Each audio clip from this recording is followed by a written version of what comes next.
everyone. Thank you so much for joining. My name is Kushagra Sharma. I'm the Vice President of the Canadian Hindu Chamber of Commerce. And today I have the pleasure of starting today's function with a special mantra. So if you know, please join along with me. Om Vakratunda Mahakaya Surya Koti Samaprabha Nirvignam Kuru Me Deva Sarvakaryeshu Sarvadaha. And we have one special prayer because we're celebrating woman empowerment. Sarva Mangala Mangalle Shive Sarvarata Sadike Sharne Trambake Gori Narayani Namostute. Namaste and welcome everyone, and thank you so much for joining today. It is my pleasure to be able to introduce our MCs for today's event, Vishakhaji and Vishakhaji, could you please? So our first MC for the event is Vishakhaji, and along we have Prutha Chavda. You can just come up. And Gauri Kale is our last MC. Please come up. So let's give them a welcome with a round of applause. Hello everyone. Now I would like to invite our President of the Canadian Hindu Chamber of Commerce. Ladies and gentlemen, please put your hands together. Naresh Kumar Chavda. Naresh Chavda is a senior immigration law professional as RCIC with over a decade of experience in Canada. He is based in Toronto, Ontario, but originates from Gujarat, India. Naresh Chavda is also a social worker who has worked with many professional and social organizations for the betterment of Canadian society. Thank you, Vishakhaji, for wonderful my introduction. So it's a very good venue. I think you all enjoying almost the way the society is supposed to be open, vibrant. Same way is open venue, the rooftop of our holiday inn. Yeah. Respected member and panelist and guest, namaste and warm welcome to each every one of you. As we gather here to today celebrate the International Women's Day, Shakti Samavesh, and our Volunteer Appreciation Day. Every year we do the Volunteer Appreciation Day, end of our annual year. We would like to thank everyone once again to come, and especially panelists who have accepted CHCC invitation and have come here today. Also, our Honorable Minister, she will be joined very soon. We have a Municipal Councillor from Niagara. Thank you very much for coming today. We have a MPP also will join soon. From ancient time, in a Hindu belief, women we have refer as a symbol of strength, wisdom, and compassion. From ancient time, Hindu scripture have a representing goddess as a symbol of power in form of Durga, symbol of knowledge in form of Saraswati, and prosperity in symbol of Lakshmi. Today, CHCC is hosting International Women's Day and our annual Volunteer Appreciation Day. This is the day where we appreciate all the hard work that happened behind the scene and all the event across Canada as part of CHCC. Now I want to talk about a little bit about the CHCC.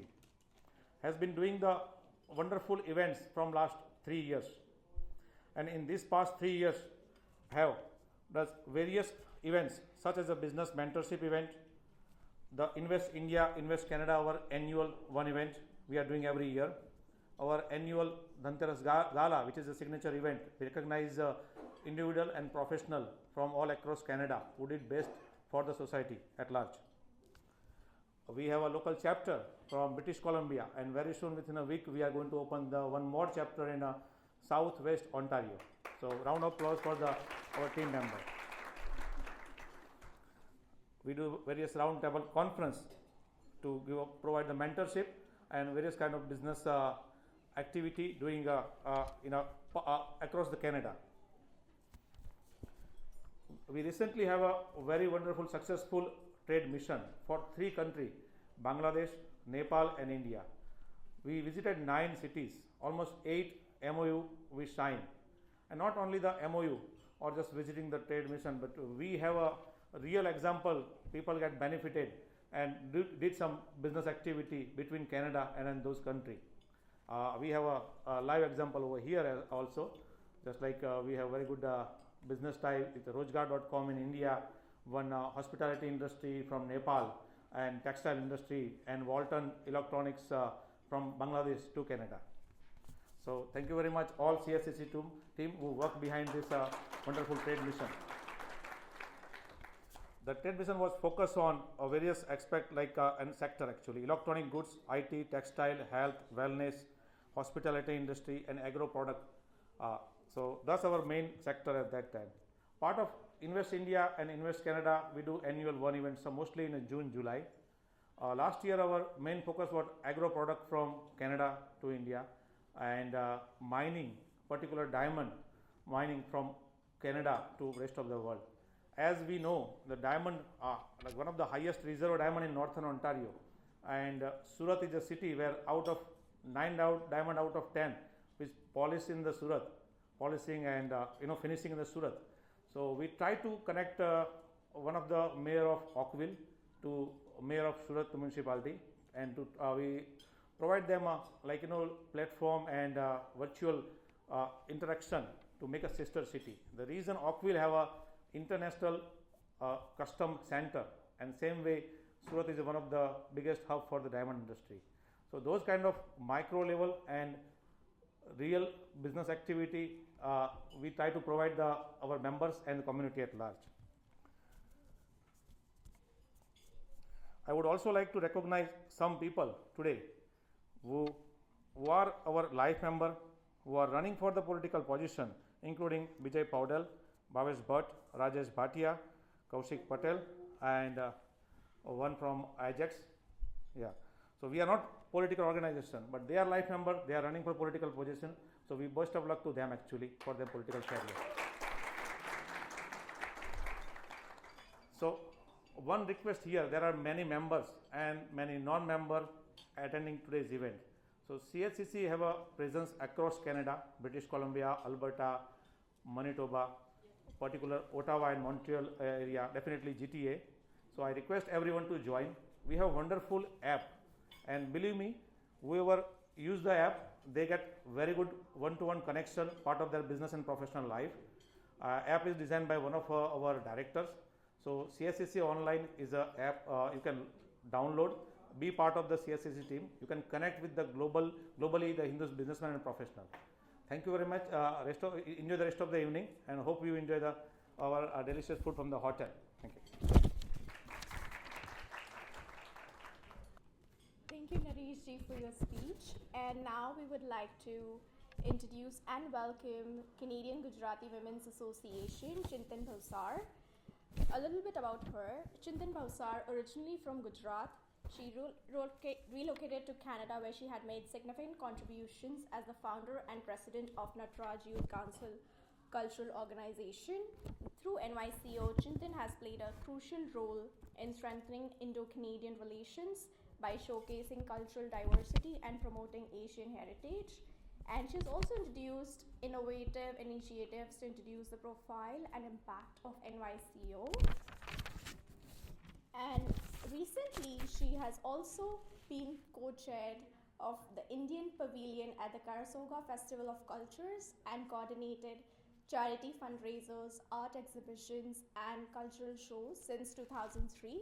Numerous awards have been recognized and by her significant contributions, including the MD Sharma Award for Outstanding Voluntary Services for the Indo-Canadian Community, the Volunteer Service Award from the Premier of Ontario, and Outstanding Volunteer Services Award from the Sanatan Mandir Cultural Center, to name a few.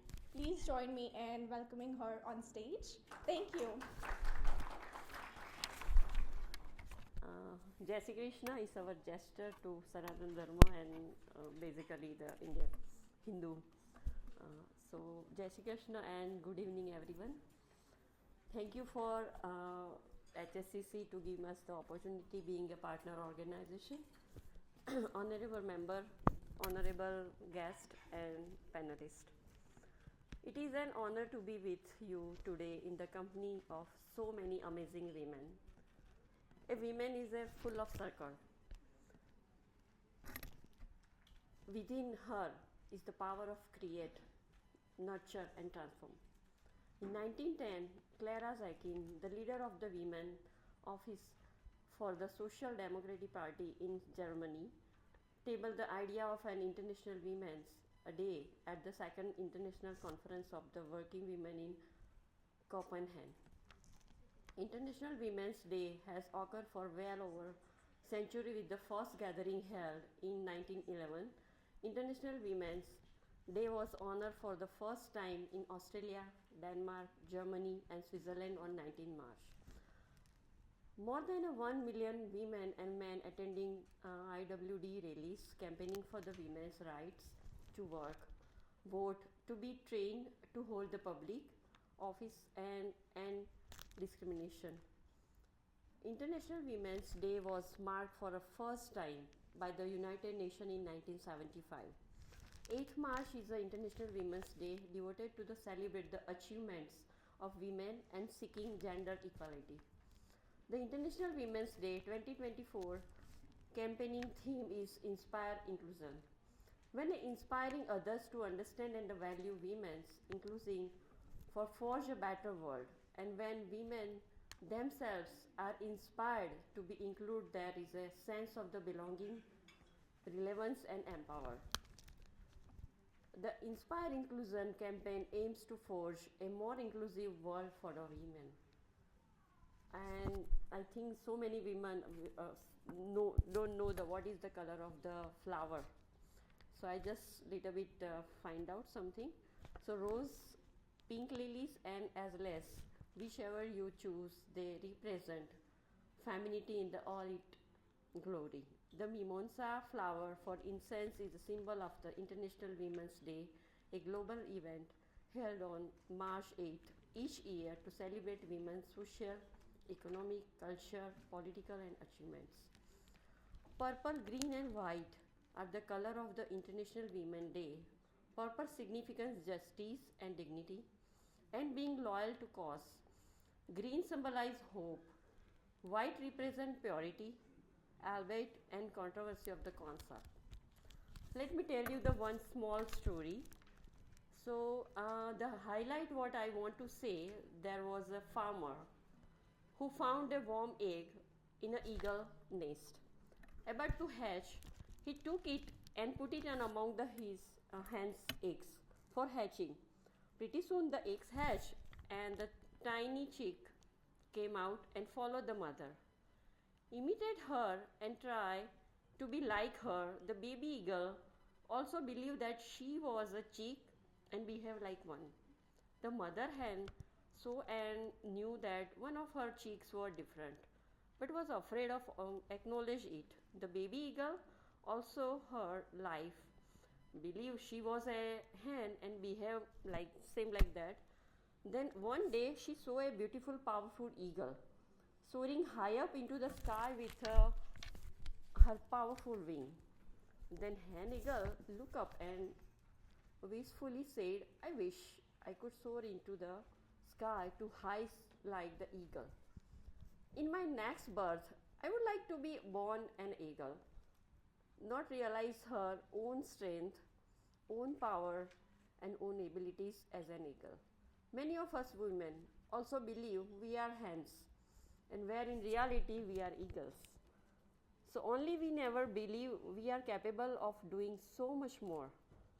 That's because deep within us somewhere it has been ingrained since generation that we are not capable of many things. We cannot, we must not, we should not, or will not. So I just tell the every woman, they have a lots of energy, they have a lots of things they have to think about. So that is my little message to the Women's Day today. And now I'm introducing my organization. So we are the Tri-Female, me, myself, Chintan Bausa, founder and president, and I can call the Supriya Chavda and Aruna Narula. So they was, please little stand up.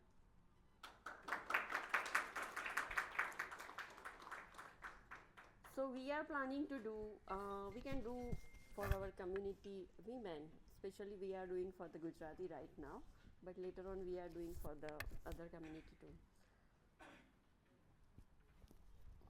So representing our motherhood, mother tongue and mother culture, we aim to preserve and pass on the legacy of our rich and magnificent culture to the next generation living here in Canada. We believe in maintaining our roots and staying connected to our heritage as a community. This association provides a safe space where every sister lived here can come together, share experience, and support each other through any challenges we may face. We have several excited programs planning for the future, including promoting artists, hosting artists, culture event, networking for business, conducting health and wellness workshop, providing support to new immigrants, empowering women through seminars, and engaging our youth and seniors through workshops. Our ultimate mission is to keep our Gujarati language and the culture alive, regardless of where we are. The saying so goes, wherever there is a Gujarati, there is always Gujarat. Furthermore, we aim to ensure that future generation of the Gujarati Canadian continue to have a strong sense of identity and the pride in their heritage. So last message on the Women's Day: by honoring yourself and treating yourself with respect, you set the stage up for others to treat you with respect. Developing great self-esteem, believing in oneself, having a never say die attitude, and most importantly by supporting other women. Women set the sails toward true women empower, and may you day the fill of love, respect, recognition, keep shining, keep smiling, and keep inspiring everyone around you. Thank you. Namaste.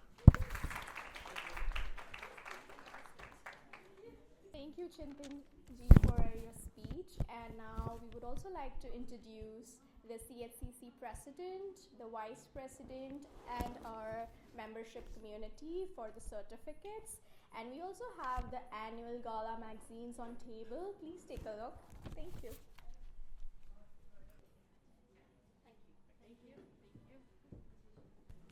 Thank you very much, Chintanji.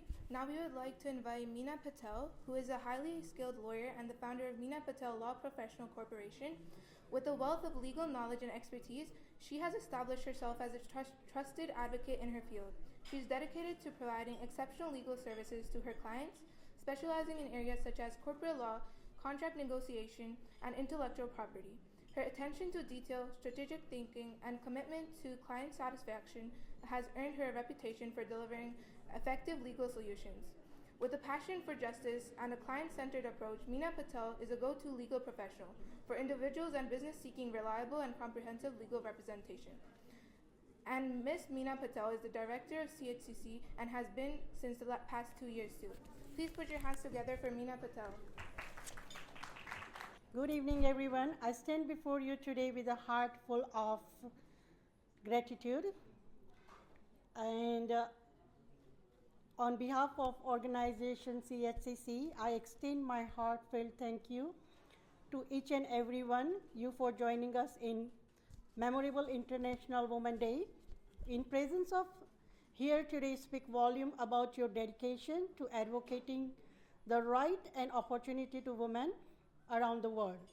Whether you are a long-standing advocate or newly inspired by the movement, your support is valuable, and I want to express my deepest appreciation for it. I also want to take a moment to recognize the incredible speakers, performance, and the volunteers who has generously contributed their time and talent to make this event possible. Your passion and commitment have infused today proceeding with energy and purpose. We are immensely grateful for your contribution.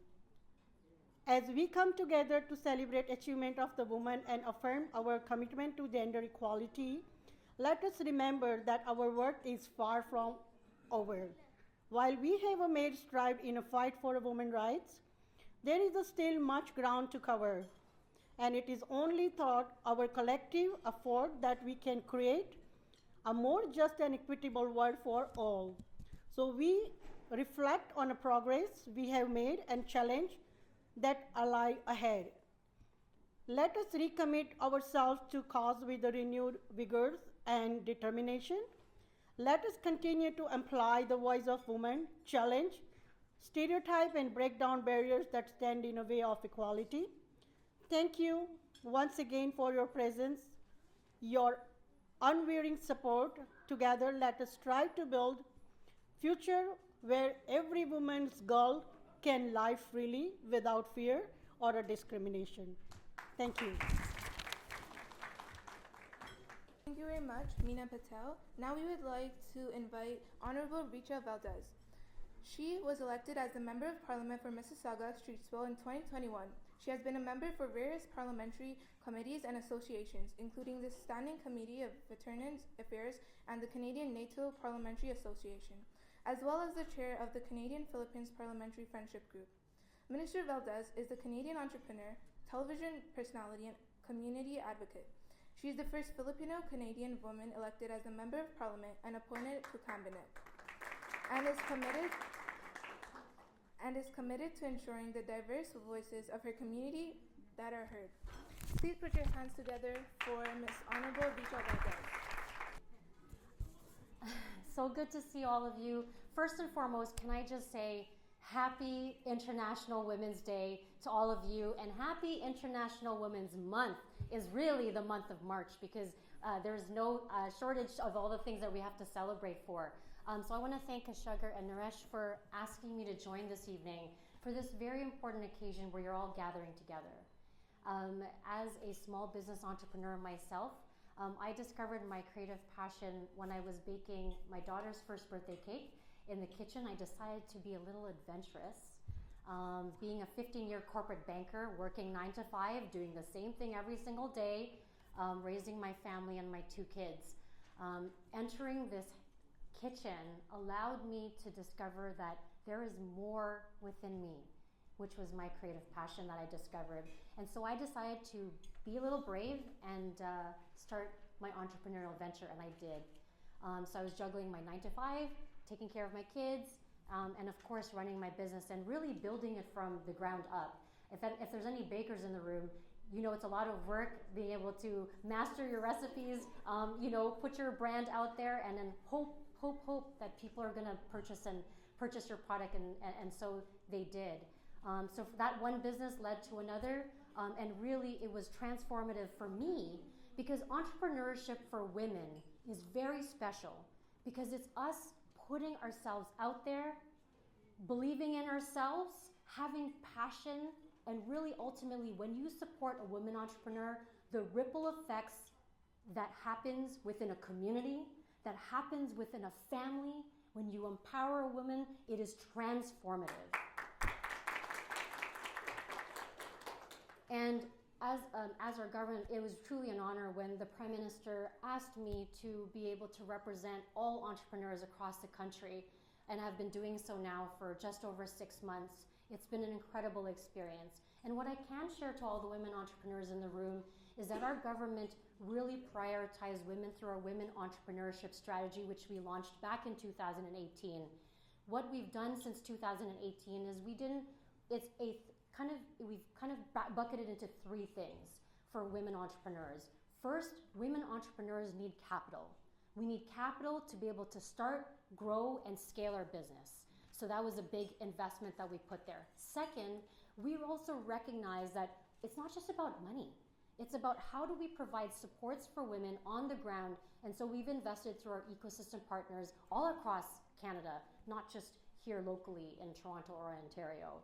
We've provided supports all across the country. And then finally, through our Women Entrepreneurship Knowledge Hub, through this Knowledge Hub, we're collecting data, we're sharing best practices, and really enabling networking opportunities to ensure that women entrepreneurs across the country are able to get the support that they need.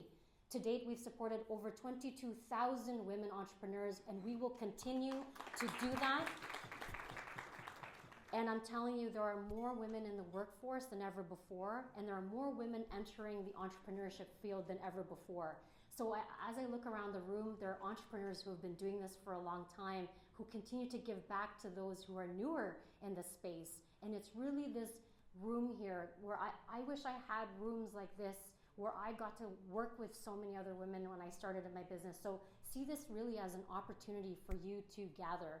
So I really want to thank the Canadian Hindu Chamber of Commerce for creating this space to begin with so that you can continue to grow together as a community. So I want to thank you for all of your just energy and your passion and advocacy for this. And I wish you all continued success. Know that I've got your back, your government has your back, and we're going to continue to support women entrepreneurs. So happy International Women's Day, and thank you again for inviting me this evening. So Minister Ritchie, can I request you to stay on the stage while welcoming our panelists? Sure. Yes. So now I would like to invite our panelists for the evening on the stage. Lakshmi Yadav, Devika Penakalapati, Meena Patel, Dr. Indira Khurana, Trupti Vyas. Thank you so much.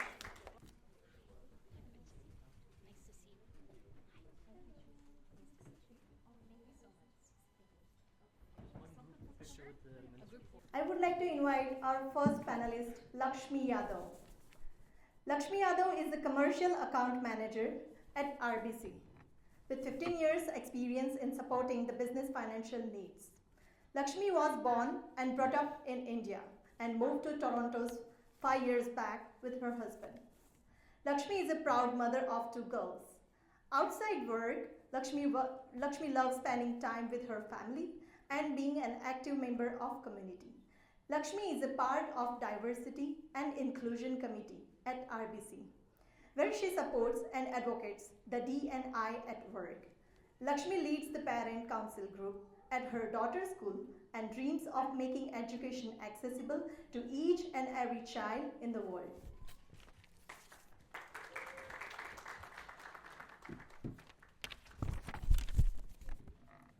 Thank you so much. Thanks for the warm introduction. Hello everyone, good night, namaste. So I am Lakshmi Yadav. I work with RBC. I will start with a little bit of introduction and we are going to get into the roots of Hinduism. How does it matter coming from Hindu background as a woman, and how does it how it impacted my journey in professional world. So I work with RBC as a commercial account manager. What does it mean? In simplified terms, we help businesses with the advice, with services, we help them grow. And while we are helping them, while we are interacting with those business owners, we get to know their story, like how did they start, how did they grow. So I can relate very well. I'm not an entrepreneur, but since I interact with them, I can see the energy, and I see a lot of women here in the crowd who are a part of the community. So thank you so much for bringing entrepreneurship, because it gives back a lot to the community. So thanks to the big crowd, thanks to everyone in the room who is feeling entrepreneurship. In terms of my professional career, I did my engineering in IT. I did my MBA, and so I started my career as an IT engineer. So 2 years I worked in an IT company, and then 10 years I worked in corporate banking. After 10 years I moved to Toronto, so I have worked 5 years here in Toronto in RBC as a commercial account manager. That's on the professional part, but when there was a question what CHCC asked, like, how does being Hinduism by Hindu women, how did it impact your professional journey? And it got me thinking, like, I think it's a very, very, very deep question if you think of it, what is Hinduism, right? So I think the foundation of Hinduism is welcoming other communities, like diversity and inclusion. Like if you look at Hinduism, we have communities within communities, so it's a diverse set of people, diverse set of communities. So I think that has been a part of our culture, to welcome other communities, to have that diversity and inclusion, to have that community feeling, right? And then we have always been driven by giving back to community, right? We can say it's charity here. So if you look in today's professional world, we talk about diversity and inclusion. We talk about, how to make it an inclusive group, how to give back to community. But if you look, then in Hinduism culture, that has been going on for centuries. So I think that's something that comes naturally to me, and I'm sure that comes to naturally to most of you. So that's something that has been my strength, because when I'm working in a team, I don't have to put an extra effort, to welcome other people, to demonstrate that diversity and inclusion, to demonstrate community, to demonstrate collaboration, because collaboration is again integral part of Hinduism. We talk about love, peace, unity. So I think all those things, they have helped me to move ahead in the career. One other thing, Hinduism, the motto of Hinduism is work is worship, and I abide by that. And it doesn't just mean like commitment or dedication to your work. What does it mean? It means like passion for your work, like you love what you are doing. So I think that has been very, very helpful, because then you're not working, like you are enjoying the thorough process. So I think our roots, like I'm very, very proud of my roots that way, and I think thanks to CHCC to bring it to everyone's to make us proud, to celebrate our roots, our heritage.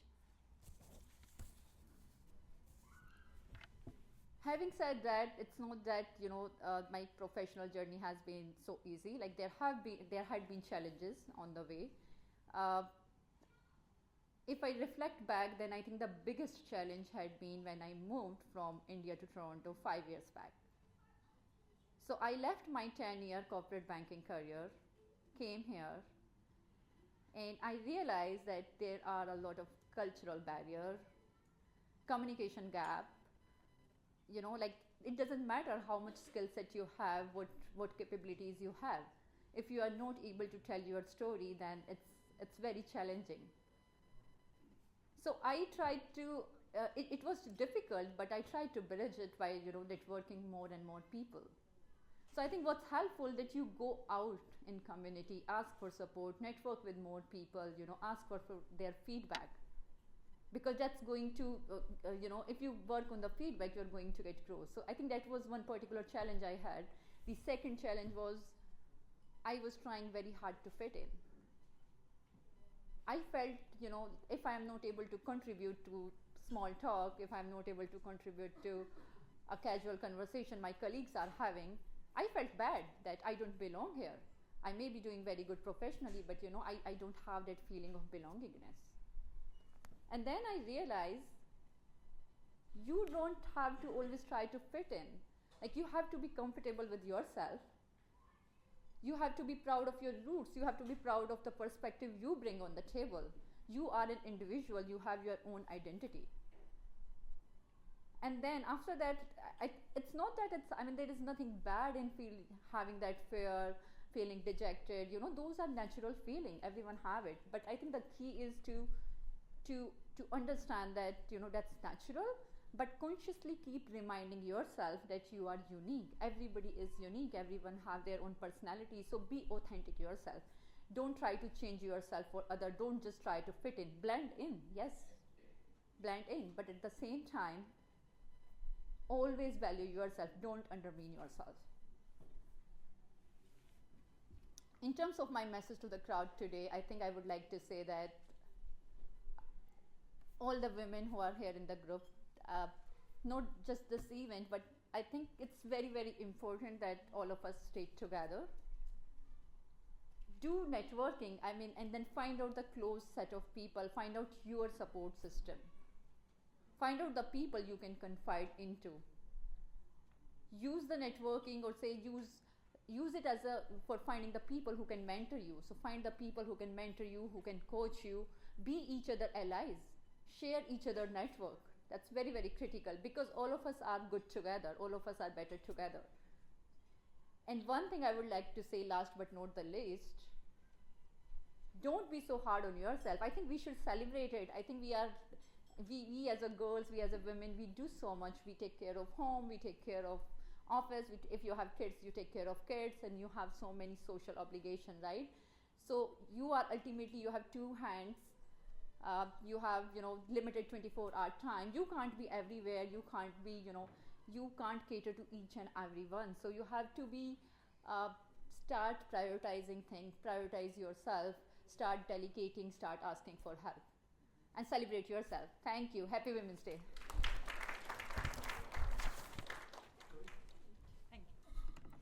Now I would like to invite our Minister Rishi Valdez, Mr. Naresh Chawda, Mona Patel, Kushagra Sharma, and Maharshiji to take the picture with our panelists.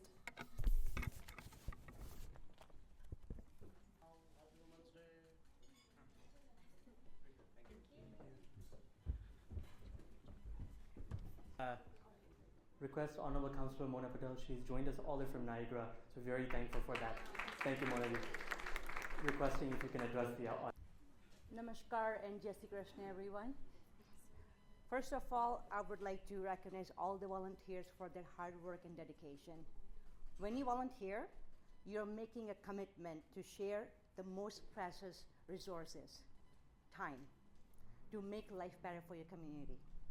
Without you, event like this would not be possible, so thank you. I really thank all the volunteers. Can I please have a big round of applause for the volunteers? I would also like to thank the Canadian Hindu Chambers of Commerce for giving me opportunity to speak here and for hosting such an empowering event to recognize contribution of women in all spheres of life and advocating for gender equality. International Women's Day serves as a global celebration of women's achievements, resilience, and progress towards gender equality. Imagine a world free of bias, stereotypes, and discrimination. A world that's diverse, equitable, and inclusive. A world where differences are valued and celebrated.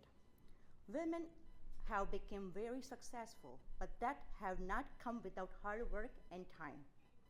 We are educated, we hold management positions, we are entrepreneurs, and we are politicians.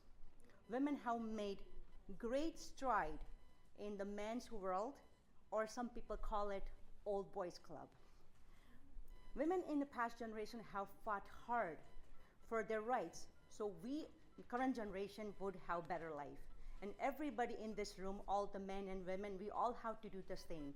We all have to fight for a future young generation, whether they are men or women, especially for women generation, we have to fight for them. Women are naturally nurturing, problem solvers, and great communicators. Women make better entrepreneurs, better leaders, and team players because they're used to wearing different hats and coming up with a solution that fits everyone, basically, because women are used to it throughout their whole life, but they have always tried to please everyone throughout their life. Look at the women leader in the world. Look around the world right now, all the conflicts we have in the world. Can you imagine if we had few more women leaders? We will have less war in the world because women would reach across the aisles to make, to talk to their opposition and make things work. So I think more women would be peace in the world. And many companies have recognized the need for more women in the workplace. I know companies where 50% of the workforces are women, and at least 30% are high management roles. Although similar percentage women are also in the field of working in construction, building house, or even framing or any kind of road work. There are lots of construction work that women do, and they also work in industrial settings too. At City of Niagara Falls, 75% of the senior management are women.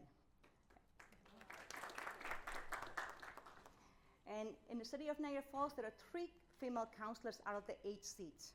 And I'm the first ever non-Canadian born Indian woman to hold the seat in Niagara Falls. Exclusion and racism still exist in our community. Even though we have extremely diverse community, we face that every day. Imagine this, an Indian woman knocking on the doors during the election asking for votes, where no visible minority has ever tried. People will open the door, look at your face, They will look at your skin color, listen to your accent, and they will shut door on you. It's hard. It takes emotional toll on you. You need a very high support system. You need people who believe in you and who give you strength. In my case, I had my community, my family, and especially my husband who was right beside me to give me support. As I stand here as a Niagara Falls City Councilor, I can say that I still experience exclusion, racism, and sexism. For example, I get criticized on social media because I have a large social media presence. I support small businesses, I support lots of fundraisers, and I do support lots of local events. And what happens is, we would have 5 councilors and the mayor in the picture, but I am the only one who would get criticized because I am an Indian woman. People cannot get past that Indian woman is an elected councilor and who is doing a good job. So I still face sexism, racism, and criticism. As of today, those group of people have hard time still accepting, to the point that I still get very hateful calls to the day because they just still feel that I haven't been in the city for generations, they have been in the city for generations. People do threaten me that, you know what, next election you're out because I have been here for 3 generations, you haven't been here long enough, so you're out next time, you're not running my city. So that happens all the time. And you know what that does? That gives me strength to go further and go harder. So that's what I do. I channel that into energy and fight harder. And advice I will give all women in the room is that they take that type of behavior and funnel inside you, turn that into energy, and make yourself stronger, fight harder for what you want. No one will hand you that job.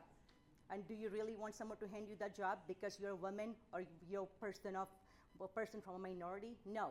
You want something you deserve and something you have earned. And so don't let sexism, racism, or exclusion hold you back. Fight for what you want. When all women band together, they can inspire together, and we can make world understand the value of women's inclusion. We forge a better world. Collectively, let's forge a world that's more exclusive for next generation of young women, and that's when we will have gender equal world. I will end the quote from Serena Williams. The success of every woman should be inspiration to another. We should raise each other up. Thank you very much, and happy International Women's Day, everyone.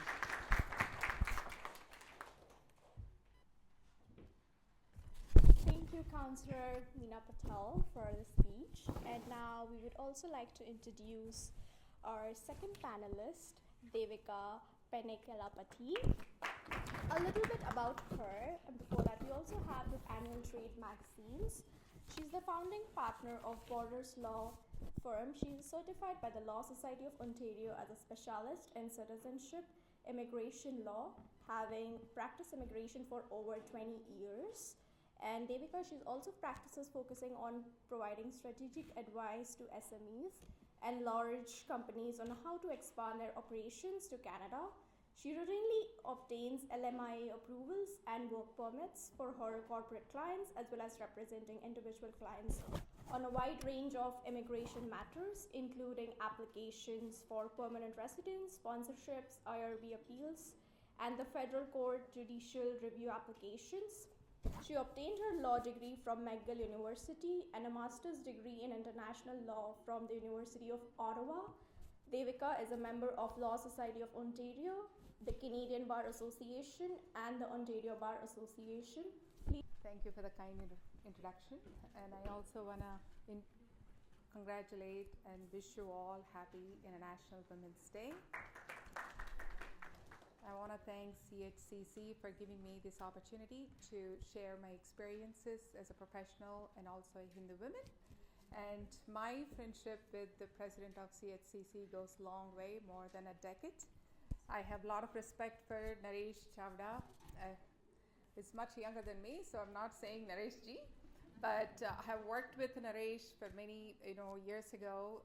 We sat on the boards and also on the committees, and I had the opportunity to work with him very closely. And he truly believes in women's rights and empowerment. He never feels insecure to work with women and also promote women and their empowerment. It's just having this, podium and also celebrating International Women's Day shows that how much he cares about us and also our rights. I think we should acknowledge men in our life who believe in our empowerment and also our upliftment. Growing up, all girls in my household, I never felt actually discriminated or feel that I couldn't do anything. My father gave me that confidence growing up, and my mother as well. And I come from a family of strong women. My mother, starting with my grandmother and my mother, it makes a big difference. I truly believe that women can bring a big change, starting with their own families, how they raise children, and how they treat other women.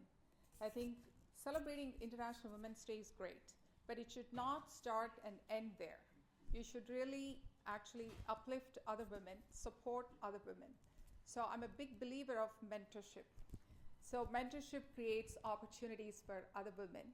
I think that's what is missing in today's world, in today's societies.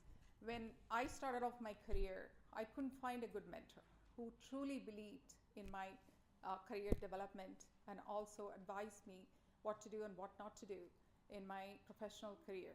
So I think we all have a responsibility as women in different positions and also women in power. Like Manaji said, it's very important people who can make difference actually stand up for other women's rights and also advocate.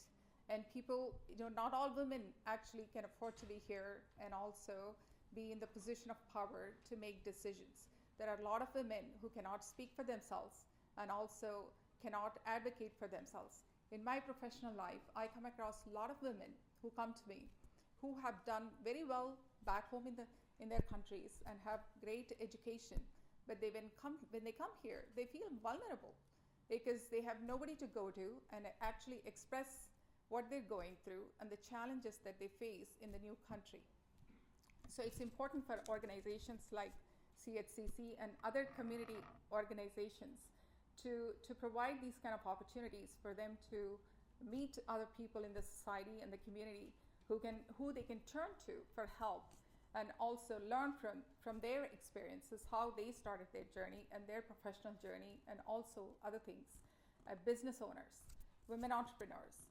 So I think these organizations provide that platform and help other women to also young newcomers to learn from each other experiences and also have that support system.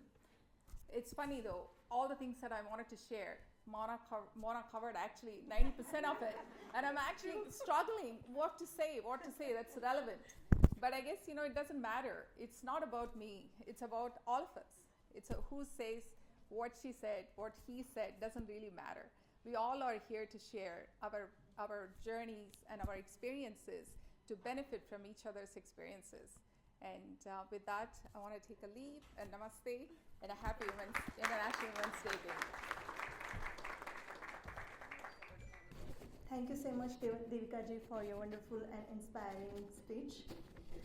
Now, I would like to invite our panelists, which is like Dr. Indira Khurana, our panel member.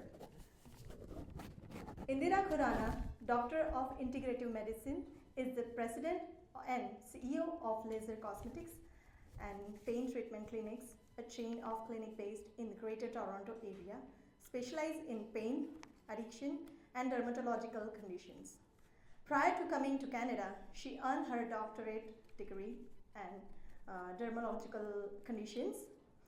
Prior to coming to Canada, she earned her doctorate degree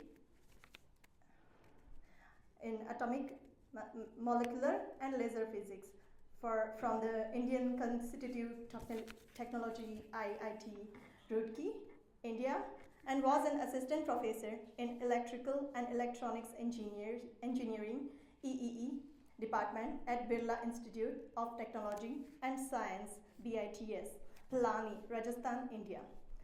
Indira also served as adjunct professor of physics at Florida A&M University, Tallahassee, and Research Associate at Clarkson University in Potsdam, New York.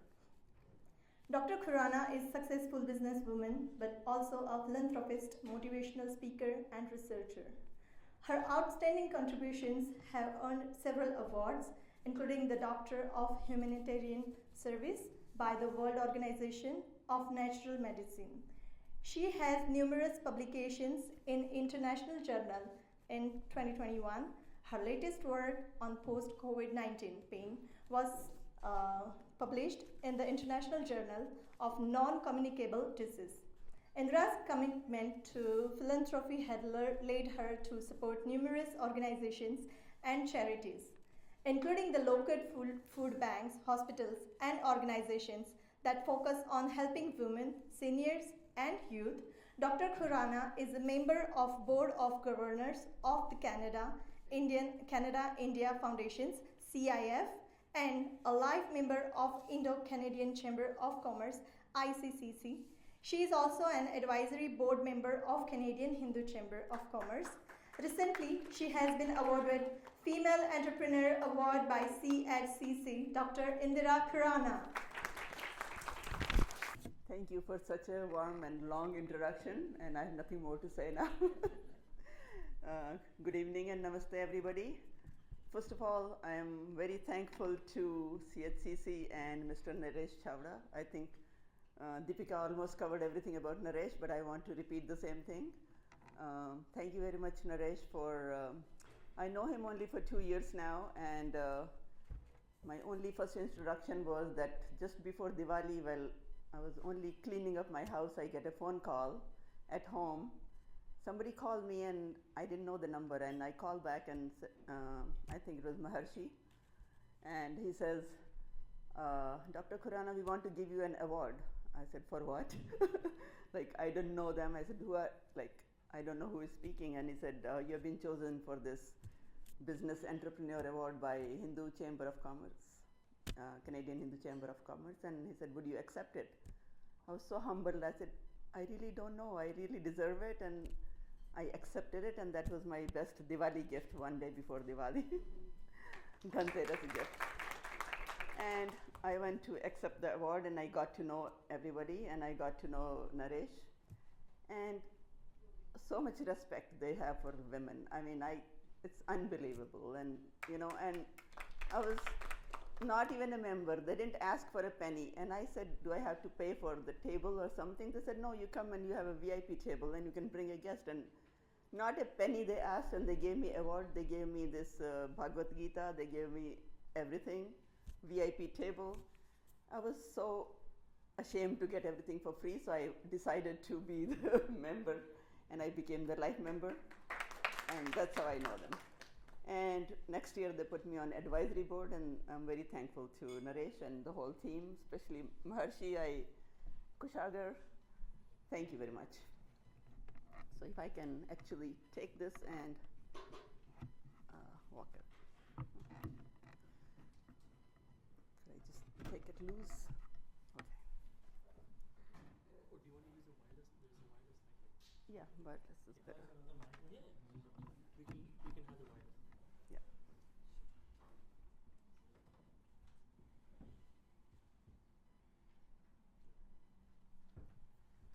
So, at present, as they told, I'm an entrepreneur, but I'm an accidental entrepreneur actually. So I'm an entrepreneur by accident. Actually, I'll share my story, and that will include everything, the inclusion, the diversity, and all the challenges I went through. So I think it will cover all the questions. I don't have to answer each one of them. It's just my story will tell everything. As of now, I'm an entrepreneur, but I always wanted to be a doctor. Ever since I know myself, I was 11 years old. I only wanted to use doctor with my name. I wanted everybody to represent me as Dr. Indira Khurana. So in 8th grade, 11 years old, I used to write Indira Khurana on my notebook, and on backside of every book was Dr. Indira Khurana, no matter what. So one day my teacher, Hindi teacher, she was going through my test, and she checked the backside. She said, what is this? What do you think you are? I said, doctor. I said, that's what it is, and that's what is in my head, that's what I want to be called. And she said, क्या समझती हो तुम अपने आप को? I said, doctor. That was me in 8th grade. Anyway, in 9th grade, I had all this physics, chemistry, biology, and everything. I had passion to be a doctor only. Biology, I thought, but we needed all the subjects in 9th and 10th. Come in 11th grade, we had to choose like to go in the biology side or the mathematics side. So I usually never get sick. I don't remember having missed a school or something. 11th grade, when I was about to choose the subjects, for 2 weeks I got so high fever I could not go to school. Like, I don't know what it was. It could be very high fever. I still remember that very bitter medications I had to take. I used to throw up all the time. 2 weeks I could not go to school. And when I went back to school, teacher said, biology section is full now. You cannot go to biology section. You have to stay in physics section. And I said, I want to be a doctor. She said, that's all it is. You sit here only, and that section is already 2 weeks gone by, and they're already in that, Basically, then they gave me this physics, chemistry, mathematics. So what do I do with this now? So they told me to stay here, and you couldn't answer back to teachers. Principal said, you cannot go. I told, I want to be a doctor. I want to be in the biology section. No. Okay, so 11th, 12th, I had to study whatever was given to me, but in my head, in my soul, I was still a doctor. So what I used to do in my holidays, I used to go volunteer work in the hospitals. Anywhere I found, to treat patients. And even there was an eye camp in our city, free eye camp. I went and volunteered. I even said to the surgeon, can I watch the operation? He said, will you not faint? I said, no.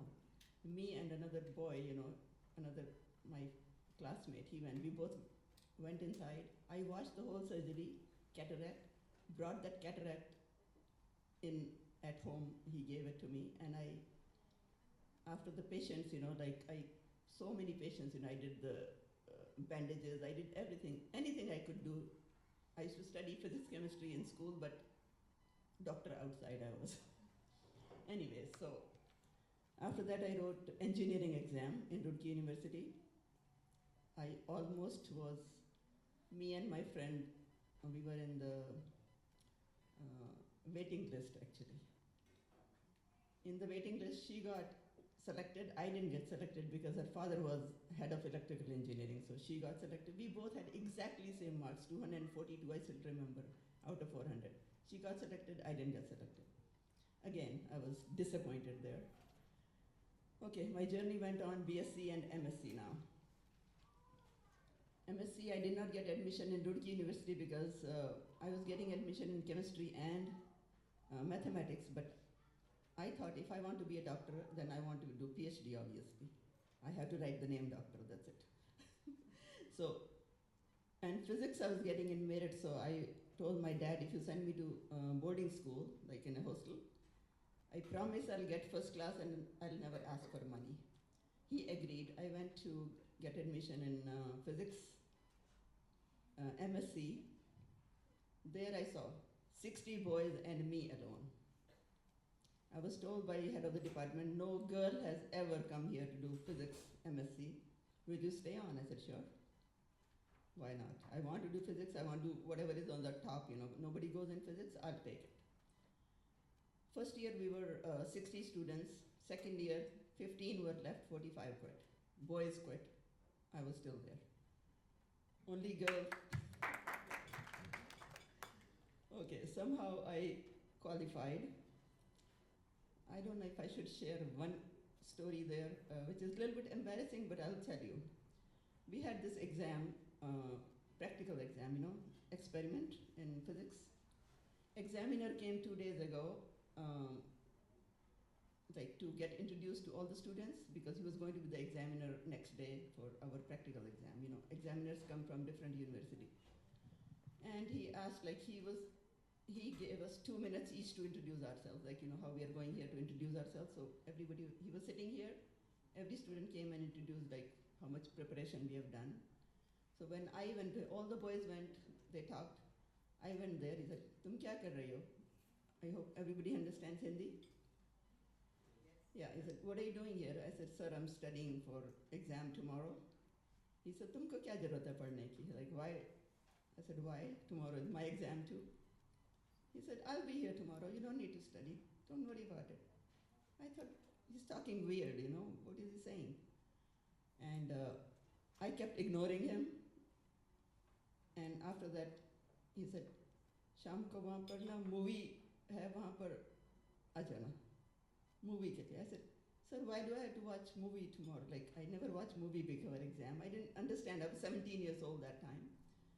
And I said, why do we have to see movie? I thought he wants to go with the family and he's saying, movie dekhne ke liye aa jao. I didn't go.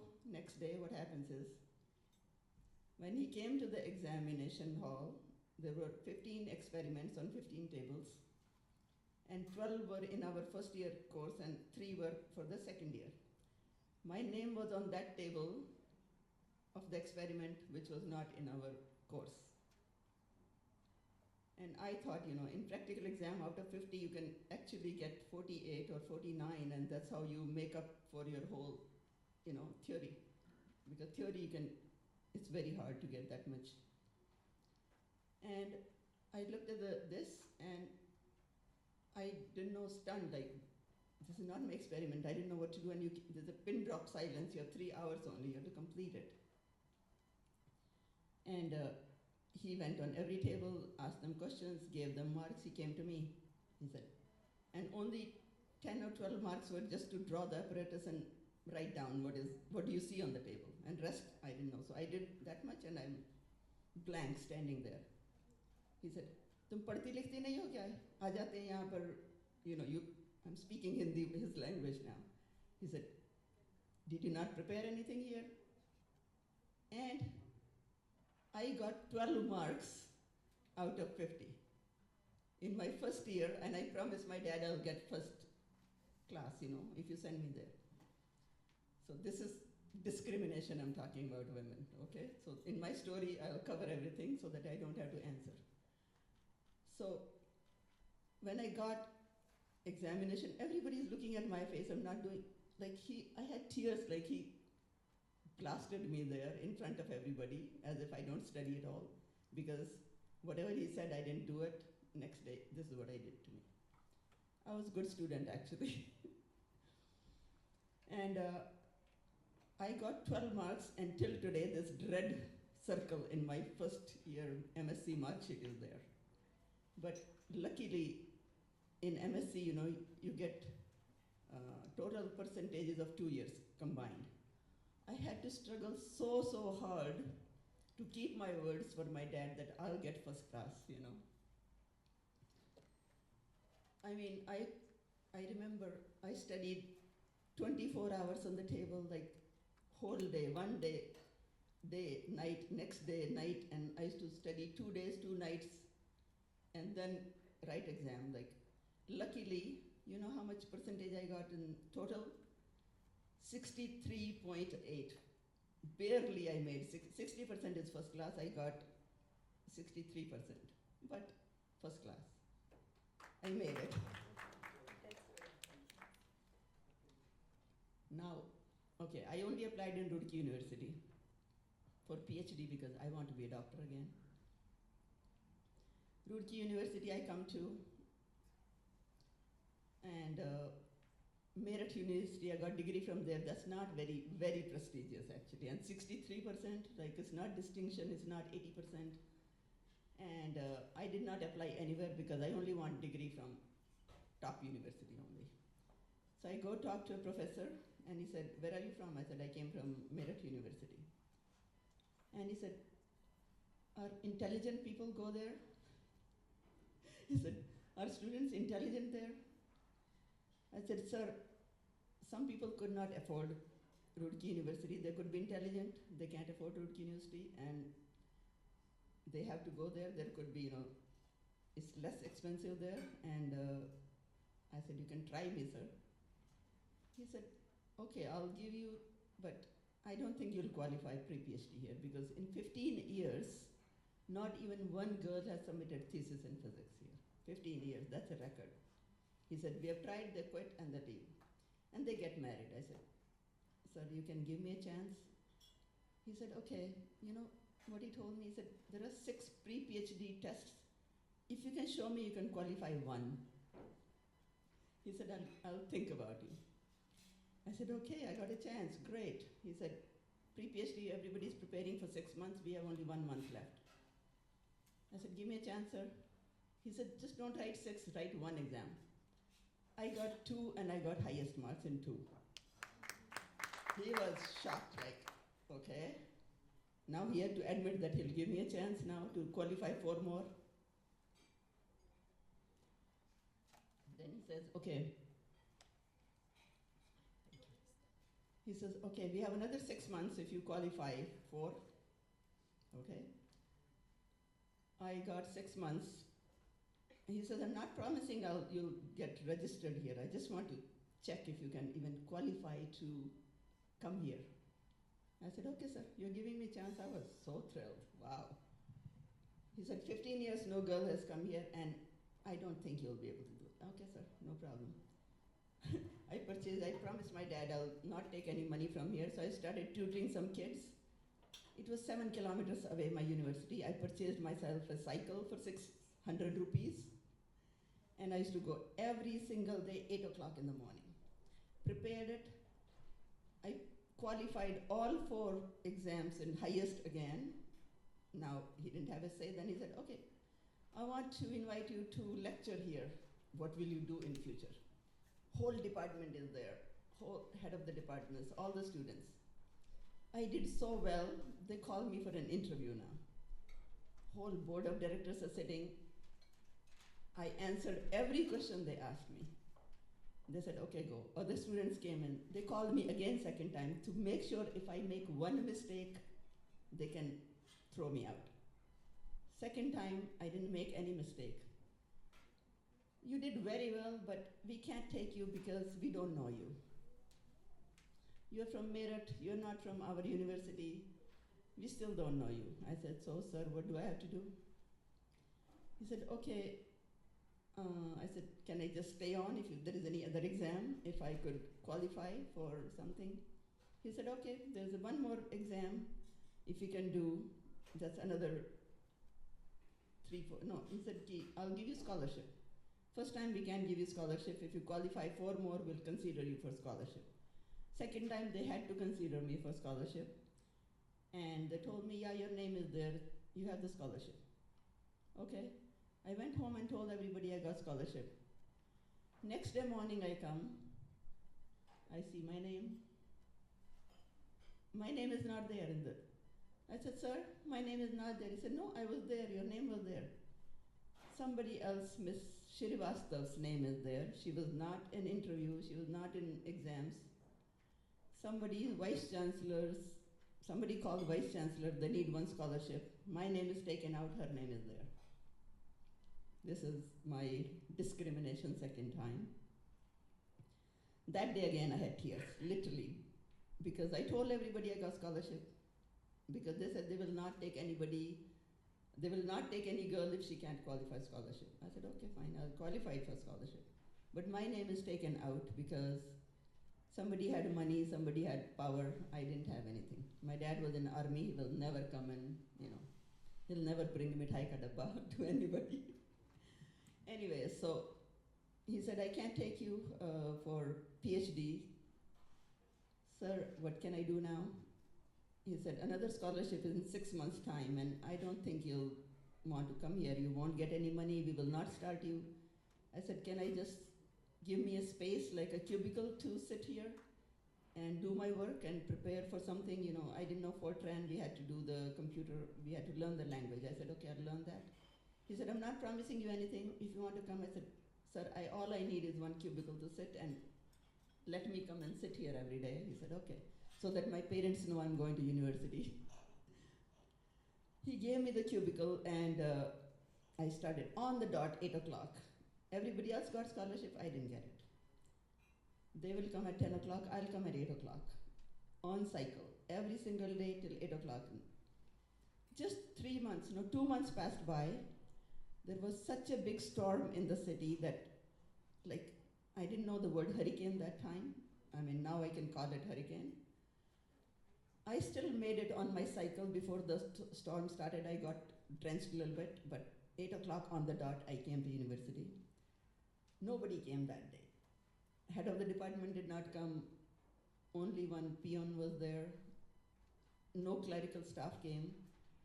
So I sat down and did my work, nobody came. And 10 o'clock, head of the department came to check if somebody is here. They were going to close the university that day. And he comes here, he checks every room, every door. He came to me and he said, "Anybody here?" I said, "Yes, sir." He said, "What are you doing here?" I said, "Sir, I'm doing my work." And he said, "Where is everybody?" I said, "Sir, nobody came here." "Where do you come from?" I said, "I come from the city across the canal there, 7 kilometers away." "And where do they come from?" I said, "From the campus." He says, "Do you get scholarship?" I said, "No, sir." "Do others get scholarship?" "Yes, sir." "Why didn't you get scholarship?" I said, "Sir, I got the scholarship, but my name was taken out." "Oh, that was you." I said, "Yeah, sir, you were in the board." "Oh, that was you whose name was taken out." "Yes, sir." "You are the only one who deserves the scholarship." I said, "Okay." He said, "You can go home today, come back Monday." That was, I think, Friday or Saturday.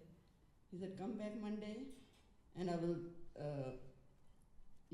announce a scholarship for you, and that will be for you." And that's how I got scholarship. Anyways, I think I've taken too much time. I can stop here. And anyways, I got scholarship. I did my PhD. I got assistant professorship in BITS Pilani. From there, I got international scholarship. I was assistant professor in Florida State University. To come to Canada, I got qualified for Young Women Scientist Award, $50,000. But there is another tragedy here. After getting the scholarship, 50,000, I landed here. I was told that I can do some research here and I can do some teaching position with the same money. I don't have to get money, it's my own money. I land here, I go to every university. They said they have hiring freeze for 2 years. They cannot take any professors. None of the universities had my field of physics, so I could not use my scholarship. I had to find something else to do, so I became empty-handed here. That's how I found something to do. I used my knowledge of laser to test market something and bought a little machine, started test marketing. I rented a small room in a place, $400. I just took one room, and with my hand I used to write 100 flyers every day, distribute on my own. I didn't have car that time, so I photocopied for $3, 100 flyers every day. I distributed 100 flyers every single day to get business. With that, I opened up my own business. That was my one location, and I have 2 locations, and that's what I do now. So my initial budget was $3 for advertising every single day. I used to hand out flyers, answer my own phones, come and do the treatment, get a client, do that, and that's how I built my business. Thank you very much. So all the women, I want to say, your journey actually, I could think I want to be a neurosurgeon, but I ended up doing something else. So what I learned now, which I didn't know then, when I come to this world, our byways and highways are decided where we have to go. How we will change that, we don't know. We could think, I want to do this, I want to do, but now I realized whatever it was destined for me to be not engineer, not this, eventually be a doctor, but this route I had to take to learn so many things. Otherwise, if I got everything easy, I wouldn't learn what to do. Here I had to learn psychology to deal with people. I didn't know how to deal with people. I didn't know how to deal with customers. I didn't know how to pay rent, so I learned everything. I didn't have any mentors, so I'm kind of learned as I went along. So now I can be a mentor to a lot of people. I can teach, now I learned never feel bad if you don't get something. Someday if you are consistent, you are persistent, you are honest, some days people will say you deserve it. And that's how I think I built my journey, and that's how it is. Thank you very much. Shruti Vyas. She's also the director of CHCC. She's the founder and principal attorney at Vyas Law Professional Corporation. She has dual legal qualifications and is qualified to practice law in both Canada and India. She is a licensed barrister and solicitor from the Law Society of Ontario. She considers herself fortunate to help others with their legal needs, as well as a proud Indian Canadian. She strongly believes in justice for all.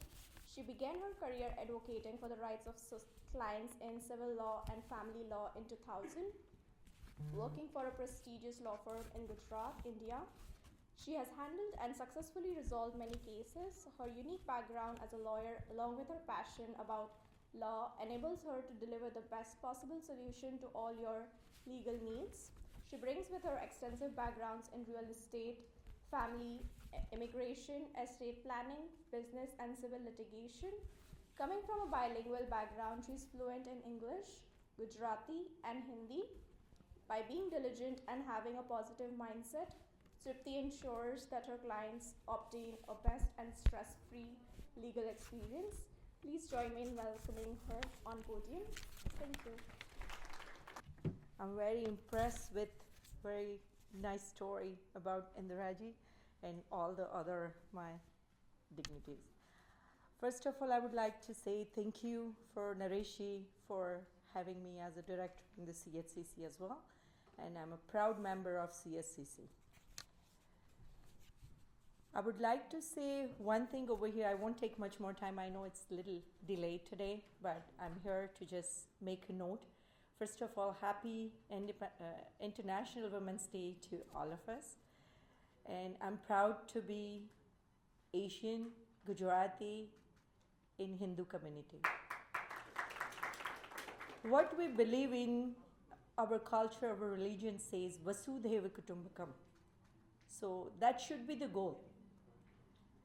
Our Sanskriti says, Sarve bhavantu sukhina, sarve santu niramaya, sarve bhadrani pashintu, ma kaschid dukkha bhave. It means we believe in all religion. We pray to God to be good for everyone. Everyone will be in peace. So our religion is the religion who pray for all other religions. As a woman, I'm proud to be entrepreneur and lawyer in Canada. Definitely, I got supported with all my family, friends, and all other. I would say we are here for our community. I'm here to help people, and I love to be a mentor for anyone who is willing to be coming into a law firm. Over here in Canada, it is a multicultural country. So all the people from different parts of the world come here and start their career. Everyone has their ups and downs. I would say one thing for sure, be in your mindset, be firm with what you believe in, and believe in yourself. Never stop learning, and baby step at a time will lead you to your destination. I would say again, thanks everyone for joining today, and thanks for giving me opportunity to be here. Thank you so much. Thank you so much to all our speakers, including Lakshmi Ji Yadav, Trupti Ji Vyas, Dr. Indira Ji Khurana, Devika Ji Panakalapati, and our Honorable Councillor Muna Ji Patel. Now I would like to invite our moderator, Natasha Ji Bakshi. Natasha Bakshi, a seasoned media producer and editor with over 6 years of diverse experience in digital and electronic media, recently immigrated from India to Canada. With a rich educational background, open upbringing, and innate creativity, Natasha seamlessly blends her journalistic expertise with a newfound passion for public relations, offering a unique perspective and dynamic skill set. As the moderator for today's question and answer session on International Women's Day, I'm honored to facilitate discussions with our esteemed panelists and all of us members present here, each bringing unique perspectives. I'm sure I heard all of you in detail with all of the backgrounds which we had and which we heard. Experiences on the table, yes, but I have few questionnaires which will, I think, relate to all of us in individual senses. So let's dive into The insightful live conversations. question and answer period, which I know everyone's very excited about. We have our Honorable MPP Deepak Anandji here with us. Yes. We really want to recognize him and request him to please address the audience before we start the question and answer period. Honorable MPP Deepak Anand. Good afternoon, everyone. Namaste, and I would like to say my dad always spoke to me. Every time I call my dad, he'll always start with saying Hari Om, bringing the world together. So I always like to start with Hari Om. I love to speak in Hindi, and it is very difficult when we come to an occasion like this and I have to speak. Of course, we are in Canada and we have some of our fellow friends who may be a little icky on the Hindi, but I'll try to mix two so that we can take care of both as well. First of all, thank you, Hindu Chamber of Commerce, for putting this event together. The reason I say putting this event together is because equality in our religion, as a Sanatani, I can say this, we actually start with Mahashivratri, which we celebrated yesterday, where we celebrate the wedding of Shakti, Parvati, and that is where the equality is indebted into us. But still, and I see a lot of people, lot of my friends here, my sisters here, my mothers here, my daughters here, and I know each one of you, most of you. The truth is, each one of you, I see, are actually powerful souls. You're already empowered women. Mona Patel, you don't need to empower Mona. Mona is actually empowering others. But why do we celebrate this then? The reason we celebrate this is because if you look an iceberg, literally an iceberg, you see iceberg outside the water, which is only 11%. The 89% of the iceberg is under the water. Yes, we have come a long way where we have empowered women, but it is just a tip of the iceberg. You are here because you're already an empowered woman. But there are 89% of the bottom iceberg, which is not visible, is not here. That is why we are celebrating. That is why we are reminding ourselves. That is why these conversations which you're going to hear are important. So I just want to say thank you to Hindu Chamber of Commerce for doing this incredible job, bringing all these empowered women together. And I urge each one of you to go out and find those 89%. Pull them and bring them out of those 89% and make them part of your 11%.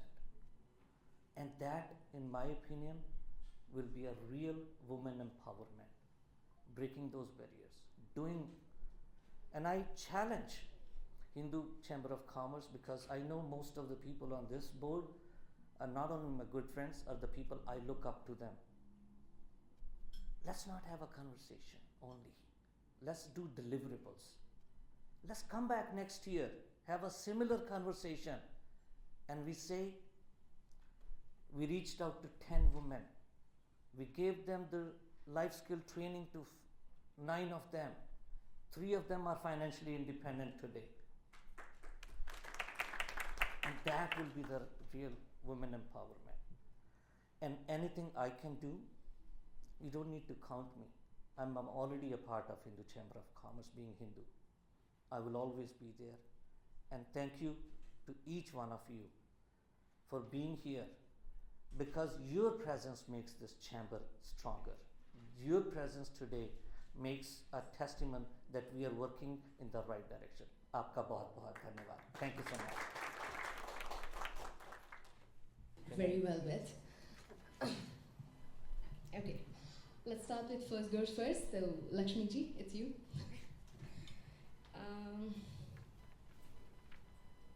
Okay, so on International Women's Day, I would like to ask you, like, what steps can an organization take to ensure that women have access to resources and networks that can help them succeed in entrepreneurship and business ventures?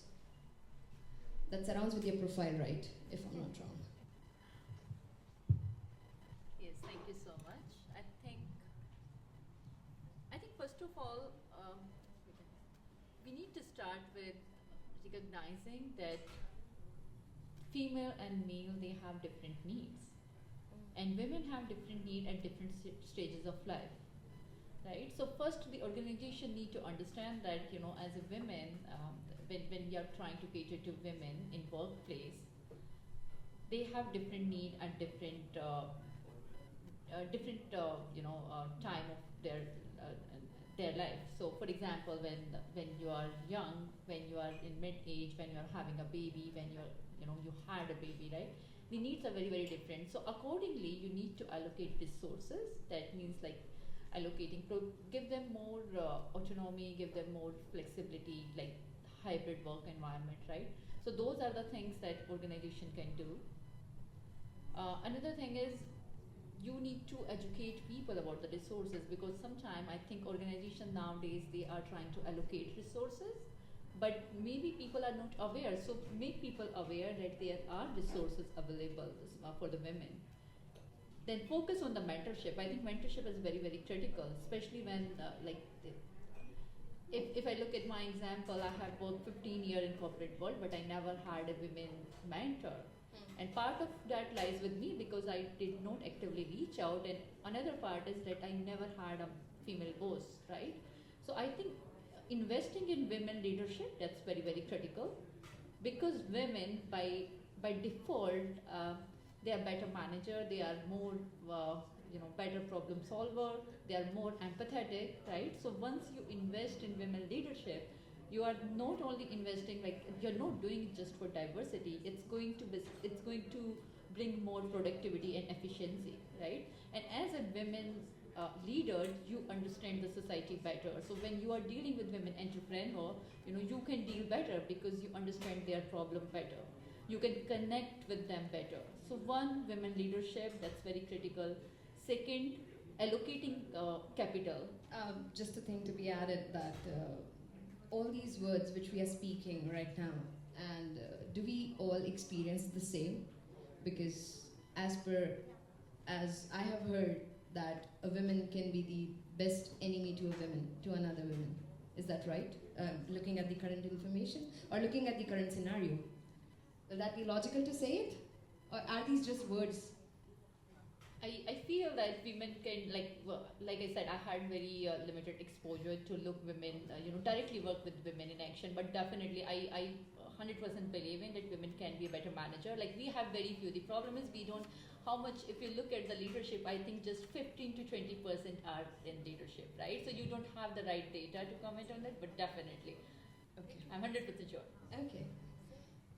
I think Trupti, do you want to add something to it? Please. I would say those are just the words. Yeah. Because the big example is over here. Right. Me and Minaji, both are best friends. Right. We are in same field. Mm-hmm. We are there for each other from day one when we started study. So I would say this is what I wanted, the live example. So maybe that represents my answer. Thank you. Thank you. Thank you, Lakshmi. That's it from me. Meenaji, how can I forget you? Okay. As a founder of a law firm, your own law firm, what inspired you to pursue entrepreneurship in this legal field? Because I don't see many women these days, or even by advances from past 2 or 3 decades, must have experienced or enhanced their future in this firm. What inspired you the most? Okay, before I become a lawyer, I'm a business person. I also own a couple franchises to Pizza Hut and also burrito guys of 3 locations. And since I came in Canada, I never worked for anybody. I work for myself. Wow. So, and being an entrepreneur, it's an expression of independence and freedom, which is I love it. I think we resemble in this. Just work on yourself and do not work for anybody else. Yes. Do you want to exaggerate the answer? Or? Means I never worked here.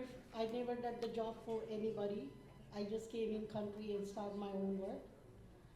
First of all, I started Coffee Time, and then I have another restaurant.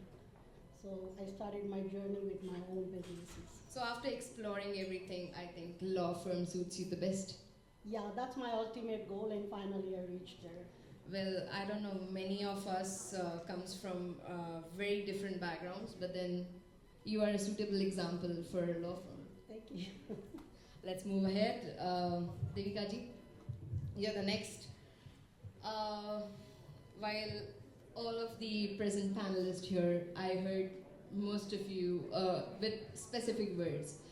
And for you, kept going or let's keep going was the motto. And as we also did a little bit of vox pop just before the event started. In your experience, I wanted to ask that what are some of the most pressing issues facing immigrant women here in Canada today? This is very close to my heart because I encounter on a daily basis a lot of young women at all ages, actually, by the way, who come from different countries with a lot of skill set. Actually, you know, a lot of them have professional degrees, but they all have one thing to say, one common thing, that they can't find jobs in their fields when they come to Canada. Right. And I talk to them, and there's nothing wrong with them. It's just that sometimes maybe it's the fitting into this society, or they have to have voice. Actually, they're so shy to ask, and they don't reach out to the right people, and also sometimes not knowing where to go. So I think this is a real problem. I think we all have a responsibility to fill that gap, actually provide opportunities to these young women, or men even. Actually, when I say, you know, equal opportunities, I don't only say for women, because there's a lot of men also are in the same situation. So I think these kind of organizations provide a great platform for people to network and then meet people who look like them and also who have a similar background, so they actually feel more comfortable to approach them and also get that initial help. So I think I encourage a lot of these organizations, professional, community organizations. I sat on a couple of boards, and I saw the need that these organizations have to step up and provide those opportunities. I think that's what they're missing. And also I want to emphasize to all young professionals that don't underestimate the value of volunteering, because that could be a stepping stone for you to have a good, thriving career. Because I volunteered after my graduation from law school.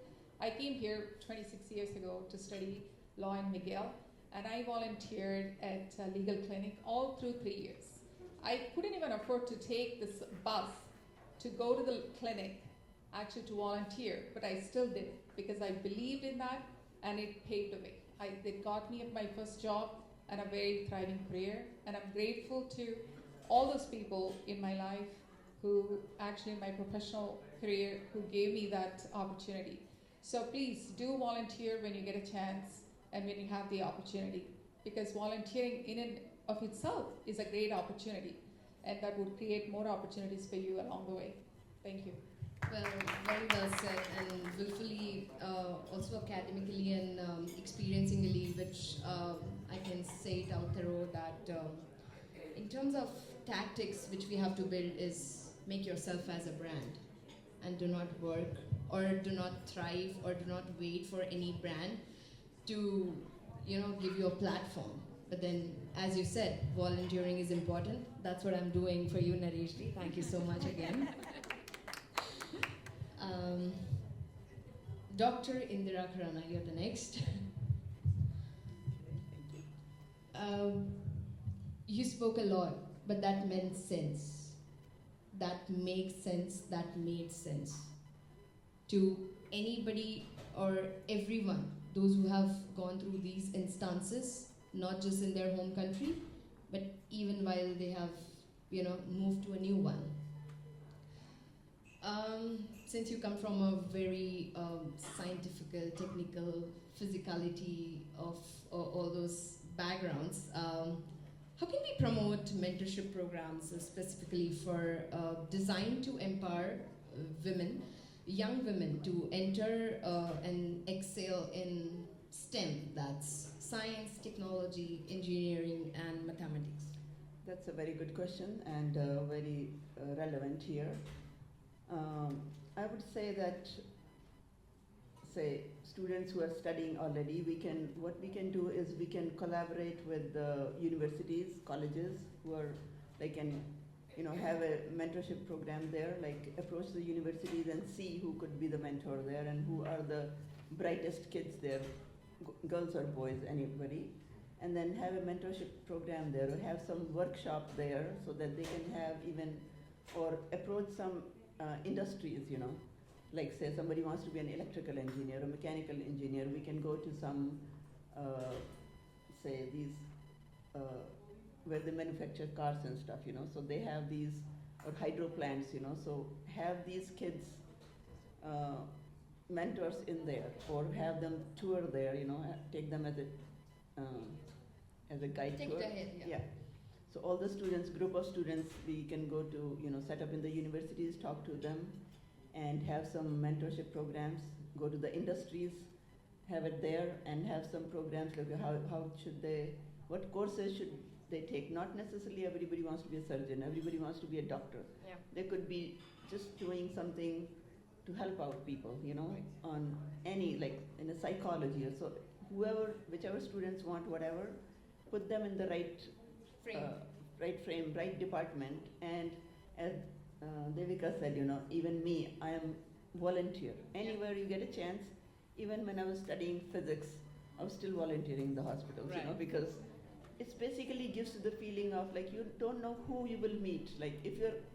No matter what you're doing, if you're putting your 100%, even if somebody is working in a restaurant, if that person is putting their 100%, owner will see that person is so, obedient, so diligent, so much, he puts everything 100%, then he could see the potential that, oh, you could be this, you don't have to be in this, working here, so you never know who you can meet when you're volunteering. Right. And that person could take you somewhere else. So no matter where you are, put in your 100%, and 100% means, you don't have to do a right thing when somebody is watching you. You just do it because you want to do it, or it should be done. Amazing. Thank you very much. Last but not the least, we have Trupti ji on panel, and my question comes to you. My question to you is, how can we leverage the power of social media and online platforms, which is very in these days, #in, I would love to use it, to amplify the voices of women in our community and advocate for gender equality in the workplace?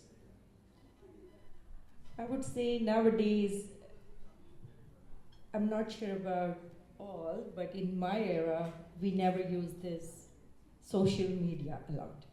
Now For you us, are. meeting in person, that was our social media. But now you are. Now we are, yes. So definitely we can take advantage. We can have kind of a platform over there to help a particular, let's say if any workplace scenario-based thingy, then we can have one group social there where everyone can share their input, and then we can have some expertise from that area to have them answer there. So it's a safe place. They feel safe to share their thoughts, and we can get answer from there. So that would be great, because nowadays a lot of people are there, like everyone says they are ready to help. So let's say if we have a group of people who are interested in particular type of question, then we can have that kind of media, and definitely CHCC can create a couple of platform like that where we can help each other to grow. That's what our motto is.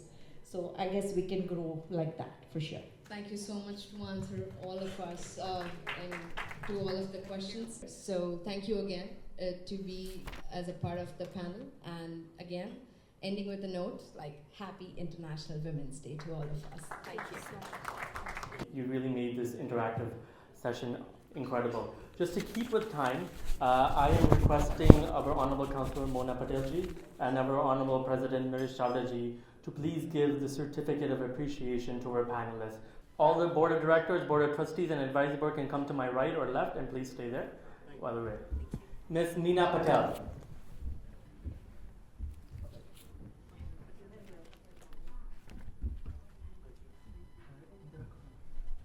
Devika Ji.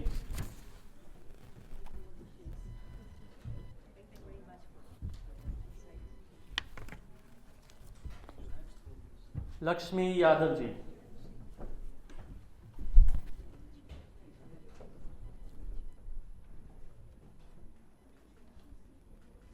Dr. Indira Khurana Ji. I'm requesting all the Board of Directors, Board of Trustees and Advisory Board members to please come on stage for the group picture. Once again, requesting all Board of Advisors, Board of Trustees and Board of Directors to please come on stage. Dr. Ashish Lachan Ji, Pratima Singh Ji.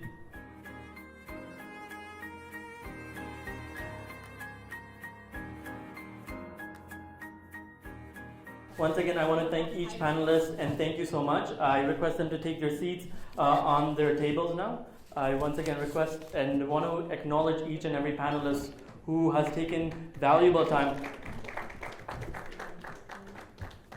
A valuable time to come out and address this audience. We are very lucky we have our Honorable Councillor from Mississauga, Deepika Ji, is here. Namaskar. I'm here amongst friends. Good evening. And I want to wish everybody a very happy International Women's Day. It's Women's Week, right? It's actually the whole month. We're going to have celebrations the entire month. And I want to thank the Hindu Chamber of Commerce for having me here. Feel proud as a Hindu to be here and to have this organization.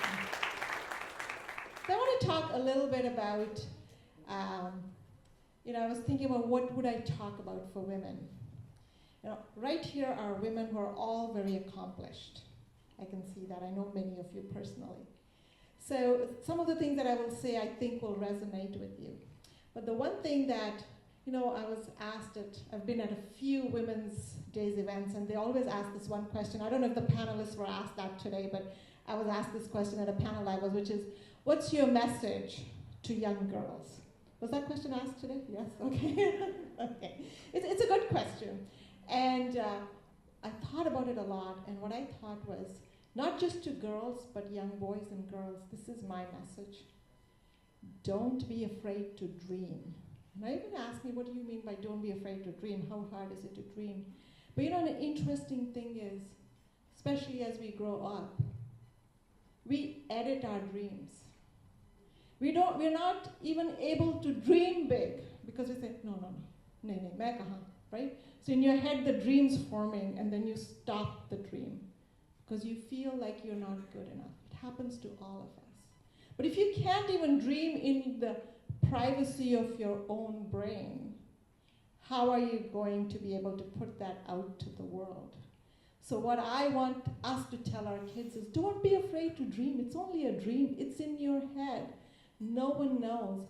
But there's a lot of power and confidence if you can actually dream. So no matter what that dream is, it doesn't have to be a big dream, it could be a small dream. But that's where it all starts. That's my message to all young girls and boys that I think we should give our kids is, don't be afraid to at least dream. Because if you can dream, then the next step is telling people about the dream, which is hard. But if you don't even dream, then how are you going to get there? And the second thing I want to tell women is, one of the things I often hear, especially in politics, is that women have to be asked twice or 3 times to run for office. While men will put their names forward, women have to be asked multiple times. Right. But why? Why? Why are we so afraid to? Why should we wait for someone to ask us? Ladies, Don't wait for anybody to ask you to do something. Do it because you want to. Don't wait for someone to ask. I think it all starts with us waiting for men to ask us to marry, right? So stop that too. Just ask the men to marry if you want to. Just kidding. But I think we wait too long waiting for someone to ask us, waiting for someone to say you should do it, waiting for someone to give us permission to do. And my message to you on this International Women's Day is stop that. Do it. Don't wait for anybody else to ask. And finally, I have a dream too. My dream is to be the next mayor of Mississauga. And I need your support. Thank you so much. Dhanyavad. Thank you so much, Deepika ji, for on the spot. You just arrived and you were able to address us, and we're very thankful that you're taking some time out of your busy schedule right now to address this very special occasion, a International Women's Day, Shakti Nari. We also are doing a very special event together with this day today too. But before I get to that, we have two very special announcements. I want Dr. Rakesh Kandaria to stand up, and Dr. Ankita Desai to please stand up as well. Dr. Rakesh Kandaria, our life member and last year Outstanding Education Award winner, Ontario Association of Certified Engineer Technician and Technologist, known as OCAD, is now going to be receiving the Outstanding Educator Award for Ontario. So congratulations, Dr. Rakesh Kandaria.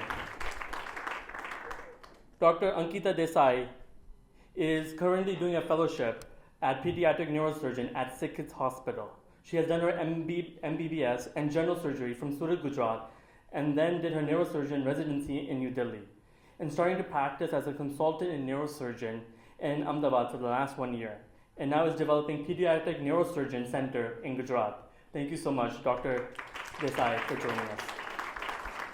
Like you can see, but without these people that I will be recognizing and we will be recognizing tonight, the volunteers, this organization would not be at the stand it is today. To do this, we have a very keen volunteer herself. She's our keynote speaker for this evening, Vedi Rauji, entrepreneur, philanthropist, community leader, and active social contributor. She has accomplished self-employed businesswoman with a master's in business management with over 25 years of professional experience in hospitality industry. She has made significant contribution to leading hotels in India, Hong Kong, and Toronto at a corporate level. As the founder and president of Global Sea Services, Vediji showcases entrepreneurial skills and leadership, providing specialized marine services. Community services hold great significance in her life. As a chairperson of Panorama India, she leads the organization in many ways and in organizing India Day Parade and Republic Day celebration with the support of the Council General of India, Toronto. Through her efforts, Vediji brings together diverse Indian organizations, state communities, fostering unity and providing a common platform to celebrate India's rich cultural heritage. It is a great pleasure that she will be our keynote speaker for the volunteer appreciation this evening. Vediji, I request you to please address the audience. First of all, very good evening to all of you. And यहाँ पर आज तो इतनी सारी महिलाएं हैं and इनके कार्य बहुत महान है. मैं उनके सामने बहुत छोटी हूँ. Doctors, philanthropists, of course, lawyers, and of course, you all, you have great achievements.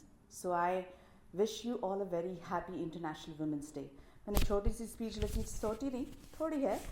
But besides that, I wanted to say that keep continuing to do what you are doing, because we are the ones who are making the difference in this community living here in the country. And you know what? We have to pave a path for the next generation. So dear honorable members of CHCC, distinguished guests, and my fellow volunteers dedicated to community well-being, in the presence of the remarkable and phenomenal women here, and not forgetting the supportive men standing beside them. So thank you. You know what, today, we women can do things because you stand behind us. And I thank my husband who always stands beside me. So we had to go 2 other places, but he said, no problem, you carry on what you have to do. I'll take charge of the other one. I know you. This means a lot to you. So I'm here. And of course, thank you, Deepika, for your presence It always matters. She's a very dear friend of hers and of my support. And Mona, of course, wonderful conversation that we had today. All the panelists, your insights has been valuable, and I'm sure I took a lot of lessons from that too. So this is going to help me as well. Happy International Women's Day, and of course, my gratitude to the Canadian Hindu Chamber of Commerce for inviting me to celebrate the International Women's Day on this esteemed platform today. We unite not to honor the incredible women in our community, but also to express profound gratitude to the volunteers tirelessly giving back to the society. When I say volunteers, of course, I count myself a volunteer as well, though I'm a philanthropist. Volunteerism stands as a cornerstone of community strength, embodying selflessness and service. As we celebrate the global achievements of women, let us recognize the power of collective action in shaping a more inclusive and compassionate world. In the Bhagavad Gita, Lord Krishna imparts timeless wisdom about duty of selfless service. You have a right to work, but never to the fruit of the work. Apna karm karo aur phal ki apeksha na karo, phal to aata hi rahega. This profound teachings encourages us to focus on actions, emphasizing the purity of intention and the joy found in giving. Yes, indeed. किसी के लिए कुछ करने का मौका मिले तो उसे कभी ना खोइए, क्योंकि मौके भी उन्हीं को दिए जाते हैं जो काबिल होते हैं और लोगों की मदद करने की क्षमता रखते हैं. कर्म करना ही अपना धर्म समझो. Our volunteers embody this philosophy. मैंने recently जब एक organization register करने के लिए, of course, like when I contacted the authorities, then I got to know, simple, maybe not so accurate, but the statistics that out of 10 Indians who have actually lived after a decade, out of 10 Indians, there are at least 3 Indians who have about, say, 1 or 2 not-for-profit registered. This is some kind of statistics, but you can imagine how our South Asians are contributing here, giving back to the community, of course, and that they're doing as volunteers.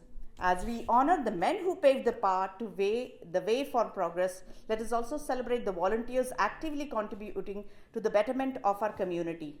Their selfless service echoes the teachings of our Bhagavad Gita, emphasizing that by giving back, we find our purpose and create a legacy of compassion. Volunteering for your communities also has its own benefits, as you all may know. It provides opportunity to meet people and improvise your social and relationship skills. Volunteering with family and friends strengthens those relationships, providing meaningful moments. And of course, contributing time towards your community builds up your relationship and your family that will actually help your future generations. And as you may, of course, have heard that yes, I volunteer for Panorama India. I'm the current chairperson. And ek choti si baat boli thi before I finish up. As Maharishi said, we have parade celebrated at during the India Day celebrations at the Nathan Phillips Square around the streets. And it is a beautiful example to see how people come forward and volunteer. हम actually रात को trucks लेके आते हैं वहाँ पे. I hope everybody understands Hindi here, so I'm mixing English and Hindi. And तब एक देखने वाली चीज़ होती है वहाँ पर, which I would request you all to witness this upcoming India Day. 25-30 truck लगे रहते हैं वहाँ पर रास्ते पे, and it is very difficult to get all these permits. Of course, it's a nightmare for me actually traveling this journey, getting all these permissions and getting everybody to convince that yes, India Day matters to us, and with all the Indian diaspora in the GTA, this means us a lot to show our demographics here is stronger. And there is a lot of construction going on these days in downtown, which they almost cancelled the parade last time. So I went pleading, I went helter-skelter running different offices, of course, and they said, no, you just do the cultural programming. And when I took over, it was the 75th anniversary of Indian Independence Day. It wasn't easy. My husband told me, it's all upon you. You will either make it or break it. And of course, I couldn't sleep that day. I said, no, I cannot break this. मेरे पहले आए हैं जो लोग, उन्होंने ये shape up करके जो बनाया हुआ है, I have to take it forward. I cannot leave this. Of course, I went pleading door to door and I got convinced they were not giving the permit. And of course, one day before the parade, we got the permit and we could do that Independence Day parade at the streets of Nathan Phillips Square. And the reason I said that देखने वाली चीज़ ये है कि हम हिंदुस्तानी उस वक्त कहाँ कैसे आ जाते हैं. कोई ट्रक डेकोरेट करने के लिए कोई हथौड़ा भूल जाता है, कोई लैडर भूल जाता है, कोई सीढ़ी नहीं लिया. And there are families who come there who make parathas, food, and रात को जब actually रास्ते पर सारे खड़े रहते हैं. Of course, Chintan is waving here. She does the Gujarat float, and a lot of other people who are there who support Panorama during that day. And वो देखने वाली चीज़ है. So I want you all to be there to see what exactly is volunteering.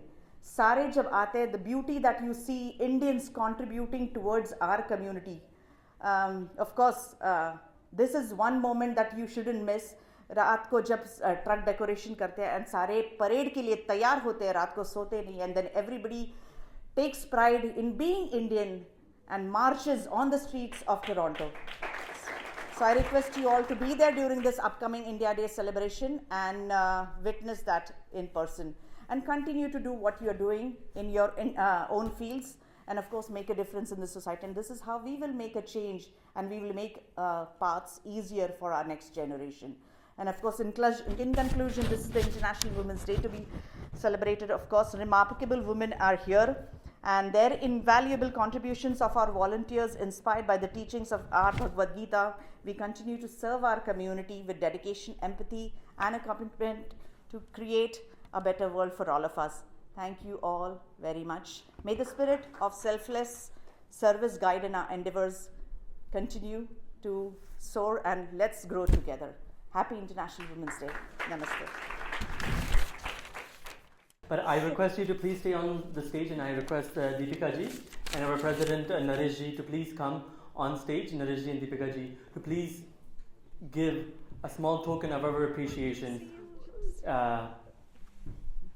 on behalf of the organization. From your noble hands, we want to give out the certificate of volunteerism for this year of 2024.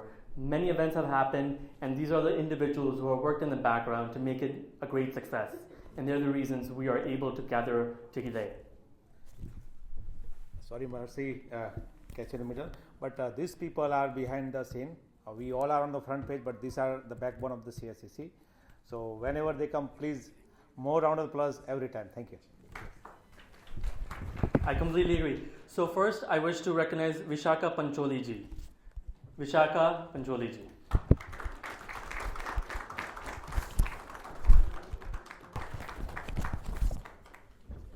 Gauri ji.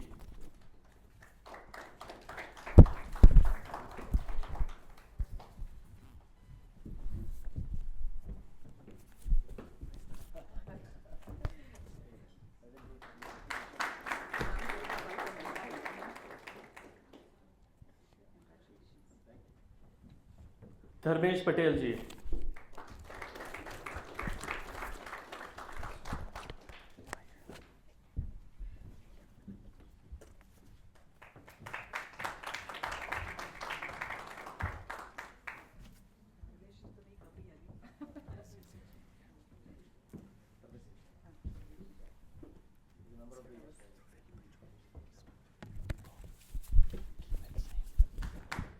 Dhruvel Pancholi ji. Dhruvel.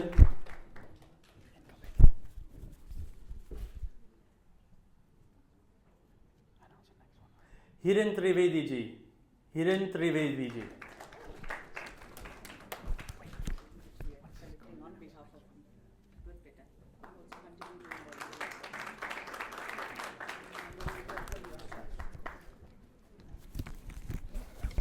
Vedanshi Patel ji. She's not here. I request her sister to please accept the award on behalf of Vedanshi.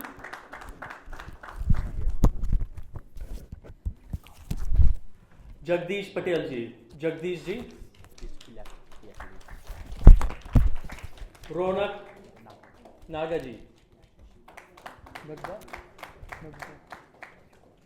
Ronak ji.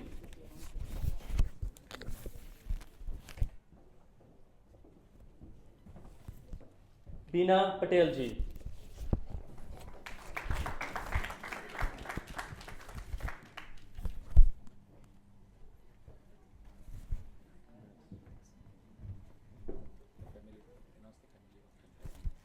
just want to recognize that this is one family that has been contributed fully. 3 life members in one family: Dharmesh Patelji, Tina Patelji, Vedanshi Patel, and Vedanshi is only 20 years old, and she's our youngest life member. Tamanna Royji, she's not here. I'm requesting Ganesh Parida to please accept the award. Tamanna Roy.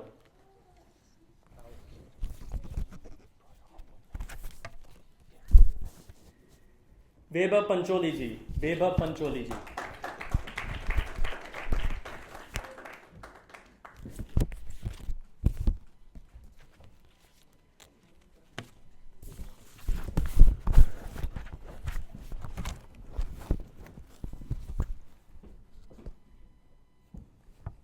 Manisha Srivastav ji. Manisha Srivastav ji. A huge contribution for Invest India, Invest Canada event and many other events. Thank you, Manisha.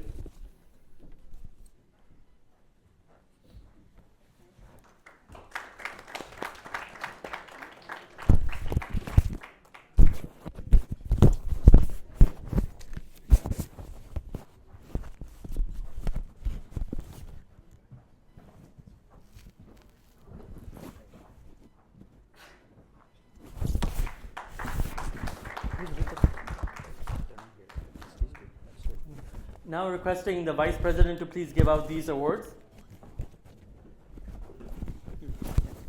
Pruta Chavda ji. Pruta Chavda.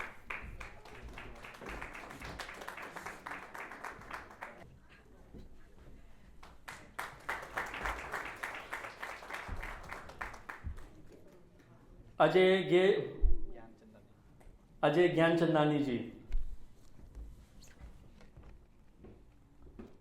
And Rudra Kantaria ji.